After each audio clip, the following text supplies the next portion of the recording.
The oldest of the girls, Mary Rachel Trlica, was 17 years old at the time of her disappearance. She is known to go by her middle name of Rachel. She was a married high school student at Southwest High School in Fort Worth and drove a 1972 Oldsmobile 98, the car the girls took to the mall on the day of the disappearance. At the time she vanished, Rachel had been married to her husband, Tommy Trlica, for about 6 months and wore a wedding ring. Tommy Trlica was previously engaged to her sister, Deborah. Lisa Renee Wilson was 14 years old at the time of the disappearance. She was known to go by the middle name of Renee. The clothing she was known to be wearing when she disappeared includes bluish purple hip hugger pants, a white pullover shirt with "Sweet Honesty" in green letters, which some people have reported it as a pale yellow t-shirt with green letters, red and white Oxford shoes, and a promise ring with a single clay stone. The youngest of the girls was Julie Ann Moseley. She was just 9 years old at the time of her disappearance. On the morning of December the 23rd, 1974, a little before noon, Rachel Trlica, Renee Wilson and Julie Ann Moseley set out to go Christmas shopping. Moseley asked to tag along at the last minute because she didn't want to spend the day alone. On being told that she would need to get permission to go, Moseley ran inside and called her mother, who would later recall, "I was working for an electrical contractor and my husband and I were separated. It was a bitter, bitter time. I remember that Julie called and wanted to go. I said, no, you don't have any money, you stay at home. I knew Renee and her mother, but I really didn't know Rachel, but she kept whining about how she wouldn't have anybody to play with. I finally gave in, but told her to be home by 6. The older girls, specifically Renee, wanted to be back by 4 p.m. because she had a Christmas party she wanted to attend with her new boyfriend, the one who had given her a promise ring that morning. She wanted plenty of time to get ready. The girls first headed to a surplus store in Fort Worth to pick up some items that Renee had been waiting for. From there, they headed to the Seminary South Shopping Center. Several witnesses had reported seeing the girls in the mall that day.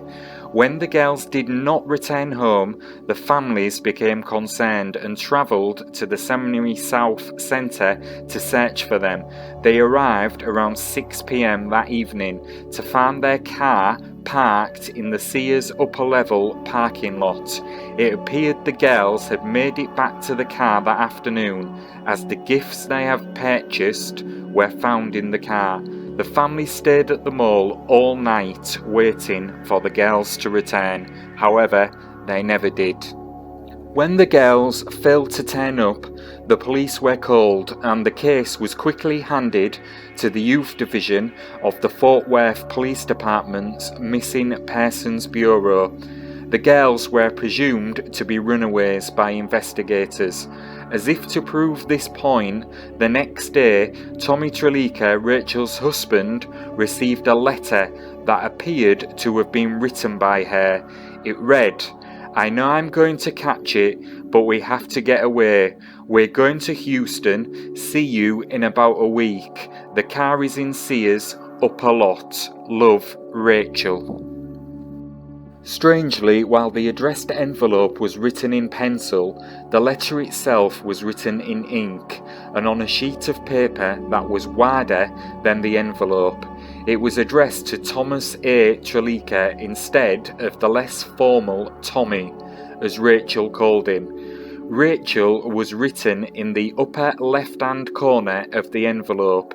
It appeared to initially be misspelt, as the I in her name was written as a lowercase e, but then it had been gone over again to form the correct I. The postmark did not contain a city, only a blurred zip code that appeared to be 76083. The number 3 appeared to either be backwards or as though it was applied by a hand-loaded stamp or a partial 8. It is assumed that the zip code was meant to either be 76038, which comes from Elizaville, or 76088, which comes from Weatherford. During the subsequent decades, handwriting experts across the nation, including from the FBI, have yielded inconclusive results from analysing the letter. Despite receiving the letter, the families did not believe that it was written by Rachel, nor that the girls had run away. Julie Ann Moseley stated, "I know my daughter and I know these other girls, and they are not runaways." Julie Wilson, Renee's mother, stated, "I could have told you that night that they didn't run away." Renee wanted to go to that party, and no 9-year-old is going to run off 2 days before Christmas. Everybody knows that. Frances Langston, Rachel's mother, believed the girls had been abducted, saying, "A lot of people may think that they're left with somebody they knew, but I'll always think until the day I die that the girls were taken." Not willing to give in, the families continued their search by distributing missing persons flyers throughout the state and contacting newspapers across the country. Eventually, tips began to come in and witnesses began to come forward. In early 1975, one young man, claiming to be an acquaintance of Rachel's, stepped forward and claimed that he saw the 3 girls in the record department of a store inside the mall just before they disappeared. Apparently, he and Rachel saw each other and spoke briefly. The man claimed that another person appeared to be with the girls during this time. Some women's clothes were found in Justin, but it was determined that they did not belong to the missing girls. Frustrated with the police investigation, the families decided to hire a private detective named John Swaim. In August 1975, Swaim discovered that a 28-year-old man who had worked for a local store where Rachel had applied for a job before her disappearance was making a string of obscene phone calls in the area. It was discovered that the man was using his position to obtain information from young women who had either entered job applications or who were listed as references. 6 female job applicants had been receiving obscene phone calls. The man also once lived in the neighbourhood of Rachel's parents but moved away shortly before she married. In the end, nothing ever came of this suspect. In 1979, Swaim unfortunately died following a drug overdose. His death was ruled to be suicide. Upon his death, he ordered that all of the files on the case be destroyed. In the spring of 1981, police investigators were called to a location in Brazoria County after human remains had been found in a swampy area. After a month of investigation, they discovered that the bones did not belong to the 3 girls. During the years, numerous sightings and numerous leads have been put forward, however none of them have panned out. A store clerk came forward around the time of the girls' disappearance and said that a woman told her that she had seen the girls at the mall that day. The woman reported that she saw 3 girls being forced into a yellow pickup truck near Buddy's grocery store at the mall. The truck was described to have lights on top of it. This witness, however, could never be located by police, and the story was never verified.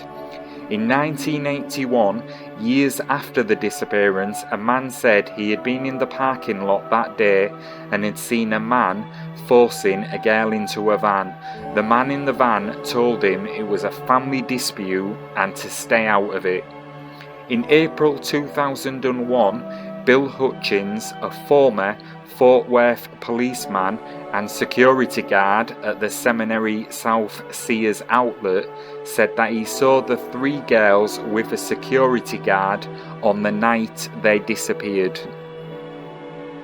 In January 2001, the case was reopened and assigned to a homicide detective, Tom Bocher, who believes the girls left the mall with somebody they trusted. We can say that they were at one point seen with one individual, but we believe there was more than one involved. In 2018, 2 cars were raised from Benbrook Lake because they were thought to have a connection to the case. These efforts, however, yielded no results. Over the years, searchers have continued to comb through Texas brush and have explored hundreds of back roads.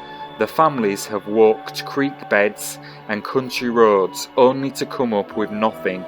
Decades after the girls disappeared, there have been no reports of new developments in the case.